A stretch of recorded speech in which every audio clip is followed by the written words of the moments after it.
I went all throughout my life feeling like I'd been cheated. Ronnie can't afford to fail. I remember days, stomach be growling, wearing the same clothes maybe 3-4 times a week.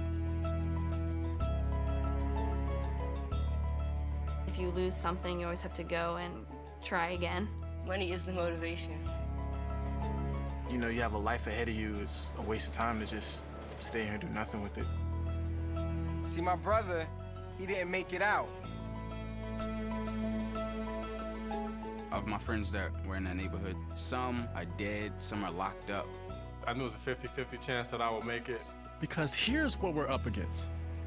1.2 million of us will drop out of high school this year. That's one kid every 9 seconds. It was a time where I didn't think I was going to stay in school.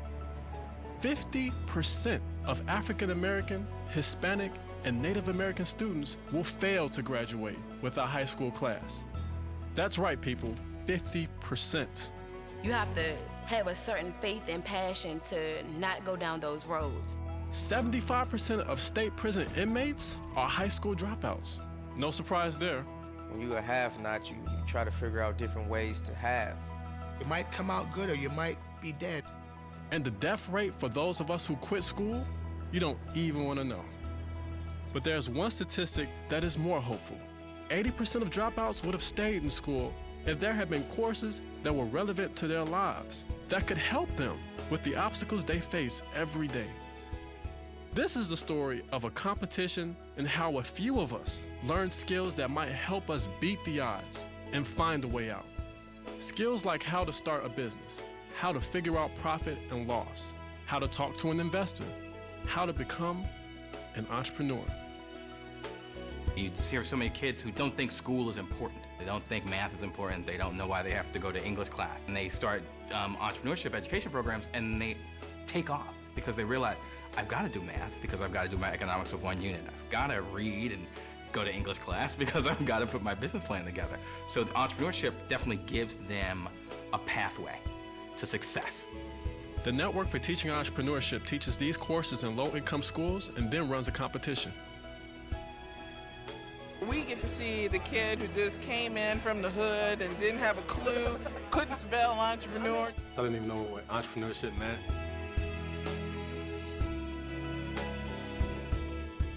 And they are the confident to able to walk into a room of adults, talk confidently about their business, their return on sales, they know their numbers.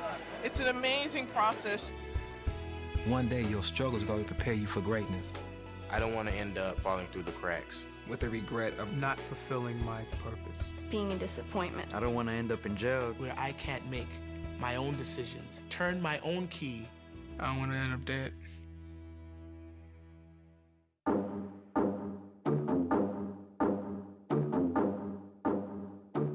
This year, 24,000 of us, from Harlem to Compton, and all points in between, we all learned how to write a business plan. For businesses ranging from organic candles, to custom guitars, to innovative football ice shield technology. Most of us did it for a class, for a grade, but some of us actually had real businesses going. So we all took our business plans and entered Nifty's National Business Plan Competition. 24,000 entrants. Only 100 will advance to the regional semifinals. Welcome all of you to our Nifty Regional Business Plan Competition. My name is Rodney Walker. My name is Anae Montague. My name is Natalie Johnson. My name is Hong Cheng. Ugo Gamba. Evelyn Espinosa. Matt Friedman. Doris Buchanan. Brian Riley. You got me begging you for mercy. Why won't you release? I created Eco Dog Treats LLC. Jingles R Us is a service business. Technological support for the technologically impaired. And this is Roulette Comics. A company all about the tea enthusiast. Incup is our tattoo parlor. The definition of one unit. My economics of one unit. My definition of one unit. For one unit. Here we go. One tennis lesson. One season of dance. One basic package. And my return on investment. Our return on investment. My return on investment is $64,574. 325%, and as you can see, is higher than all the other investments. This is a very good year for me. My competition. Our competition is Walmart, Fender Custom Shop Guitars, Alice's Natural Vegan Dog Treats, Johnson & Johnson. I'm not gonna lie, my competition is kind of good, but My possibilities are endless. $34,000. $34,000 in fact. I could. Oh. Okay, my mission statement's not there. These judges mean business. We have to be ready. Is a sole proprietorship really the best structure? You know, I haven't really thought of that. Do you have anything in your cost structure? I'm looking at the direct labor per unit. What if a machine breaks down? Or will you be making a generic duck? If there are no preservatives used in the cookies, how long do they stay fresh?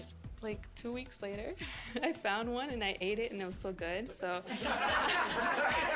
There will be consent forms you will have to sign in case there's something that goes wrong. Say we pierce somebody's tongue and their tongue falls off, which that's not gonna happen. Thank you for your consideration. One thing that struck all of us is the fact that they have control over their numbers. They were all staggeringly impressive. I don't think I could do that then. The presentations were just excellent. Daniel Rabuzzi will escort you, make sure that nobody interferes with these deliberations. How are you feeling? Relieved. I'm happy it's over and I'm not nervous anymore. Now I'm just nervous to see who wins. Rodney did really well, yeah. He was great. My competition couldn't have been any tougher out there. When she started using these words I didn't understand, I was like, whoa. I think we all won first place. First place, first place, first place. That's how I think. I love that. In order for you to be a good entrepreneur, you have to have good business sense. Believe that you'll succeed and you'll do it. It takes common sense. Dedication. Initiative. Never think negative things. A good entrepreneur has to have vision, Motivation. Passion. Money. You gotta be willing to take risks. But you also have to know what you're doing. And winning $10,000, Jessica Cervantes.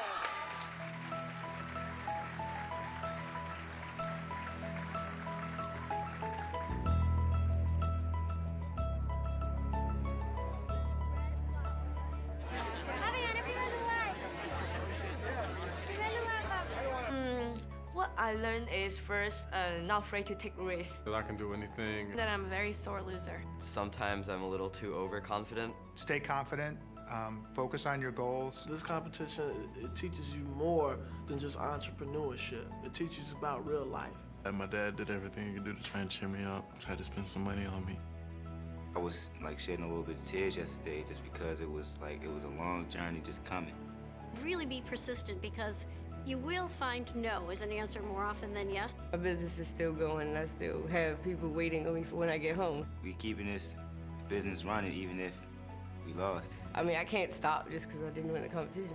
Just remember to always look forward, to never say die. You may fall, but you have to get right back up. When the door closes, there's gonna be another one opens up. Don't ever let anyone tell you you can't do something. And I wish I could follow you all throughout your business careers and your personal careers to see what it'll look like at the end of the day. My suspicion is you'll be very, very successful. We're counting on you to come take the mantle and start running this place and running it right.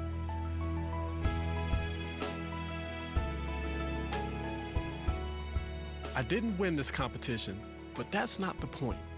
Given the obstacles that we face, all 24,000 of us who started this journey are winners. By learning how to start a business and participating in this competition, many of us will now stay in school, beating the odds and defying the statistics. We can now forge futures we never thought possible, knowing that under the most challenging of circumstances, and irrespective of our zip code, the American dream can happen.